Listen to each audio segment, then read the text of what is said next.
नमस्कार, माझे नाव आबासाहेब शिवाजी गानले.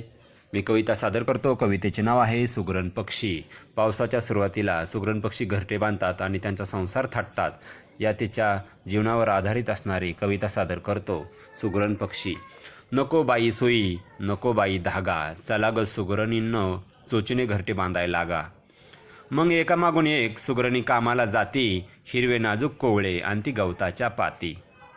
चोचीच्या कलेने सुगरण जाळीदार घरटे विणते, घरटे बांधत बांधत चिवचिव गाणे म्हणते. सुगरण घरटे बांधण्यासाठी दिवसभर गारागारा फिरते, कसे घरटे बांधले पाहण्यासाठी खालून आत शिरते.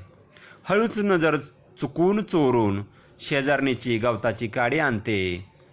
माझे घरटे कसे पूर्ण होईना असे शेजारीण आश्चर्याने म्हणते. एक दिवस चोरी करताना शेजारणीला घावली, चिवचिवाट करून सारी माझ्या अंगावर धावली. मी नाही चोरी करत, तुमची काडी पाण्यात पडली, स्वतःला अशी सावरून खोटी खोटी रडली. घरटे उबदार माझे असो पाऊस अथवा थंडी, संसारासाठी घातली घरट्यात अंडी. घरटे बनले छान जणू पुंगीचा आकार, अंडी खाण्यासाठी नाग येतो, काढून फणा टाकतो फुतकार. अंड्यातील पिले आमची जातात नागाच्या पोटात, कशाला आता इथे राहू या घरट्याच्या गोटात, कशाला आता इथे राहू या घरट्याच्या गोटात.